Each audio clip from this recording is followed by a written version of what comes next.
So I want to go over some of the presidential Vegas odds and also the prop bets for the presidential third debate here.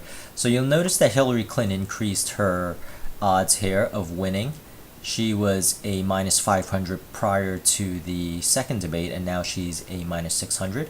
Whereas Donald Trump prior to the second debate was plus 300, and now he's an underdog at plus 400.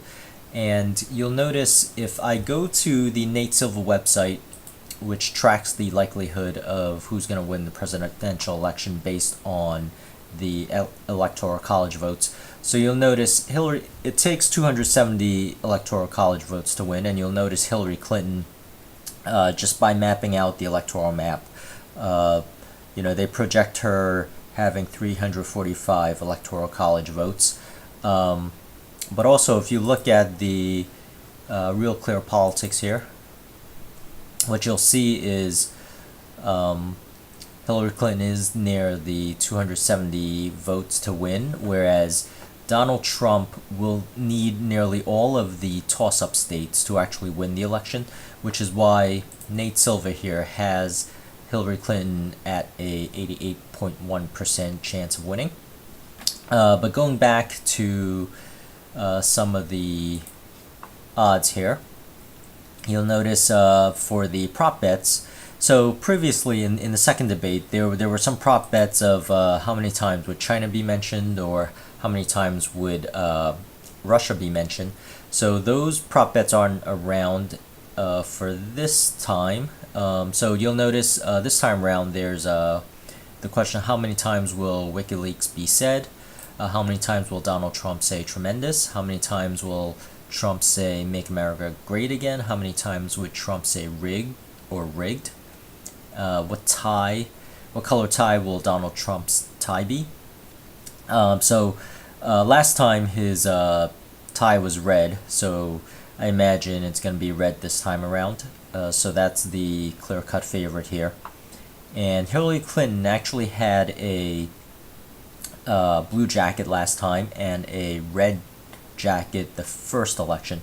The first debate. So what you have to be a little bit careful of is that powder blue is actually a very popular color for ties in presidential elections. Obviously, those are the two top choices. In my estimation, these are really toss-ups. Who knows whether it's red or blue unless there's some insider information. So keep in mind that these odds are based on how many bets were placed. So they don't want these bets to be all that lopsided. They want it to be fairly even. So these odds will be adjusted by Vegas based on how many wagers were placed on each category. So these aren't necessarily the odds of winning. It is the sentiment that people have of who's going to win by the amount of bets that they're going to place for each category, and Vegas will adjust these odds to try to even out the wagers unless they have some type of insider information where they don't want it to be as even because they have more incentive depending on where all of the pool of money is for them to cash in. So keep that in mind as you're betting, even though a lot of people think of Vegas odds as Vegas having some insider information as to who's going to win. That's not necessarily the case. So going back to some of the prop bets here, what color will Hillary Clinton's jacket be? And which network will be the most recorded viewers? And here you'll notice that NBC is the favorite. Who will be the first to interrupt, Donald Trump or Hillary Clinton? And again, that's really a toss-up, depending on who gets the coin flip and who gets to answer the question first.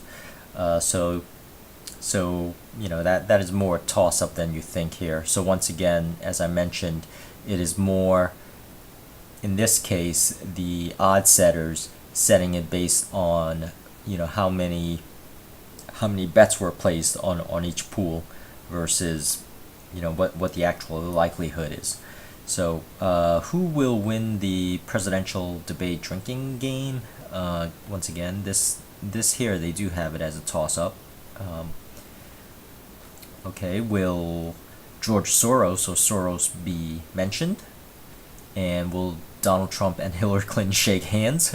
So in the second presidential debate, they did not shake hands coming out of the gate. So who knows whether that will happen? In many cases, you have to be very careful of this because the moderator may actually make them shake hands. So you have to be very careful of that because you never know with these things.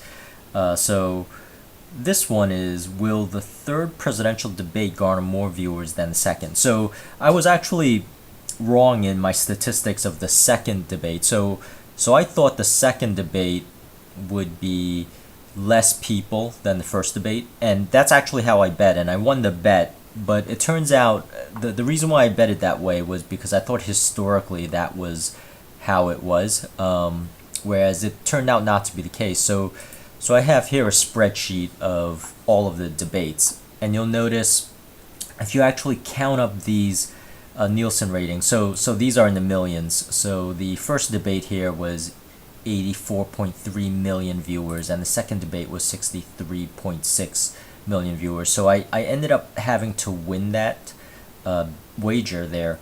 But as it turns out, if you look at all the debates, all the way through 1960, which was the first time the presidential debates were actually televised, that it's actually 5-5, where the viewership for the first was more than the second, or the second was more than the first. So both of them was 5-5.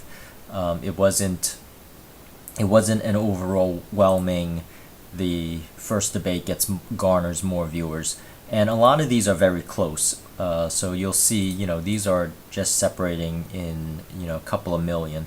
So you'll notice here this is 69.7 million, whereas the second debate was 63.9 million. And there are instances here, as you can see, 3 years in a row where these were all more in the second debate.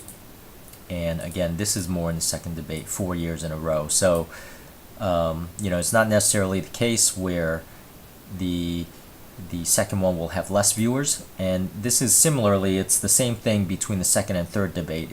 So once again, it is more of a toss-up.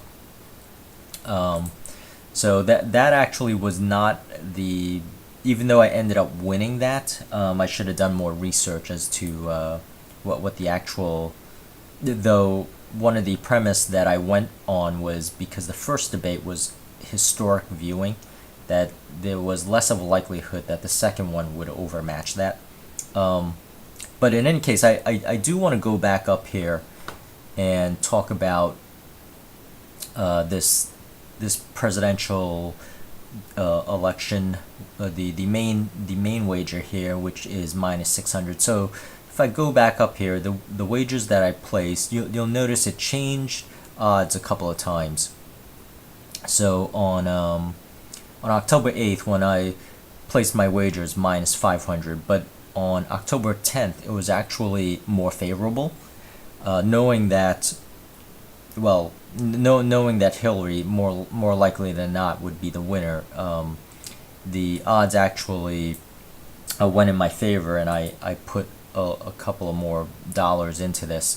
So what you'll find is the odds will fluctuate, and it might be a good strategy to actually place your money in segments where you spread it out a little bit more, depending on how the odds might end up as far as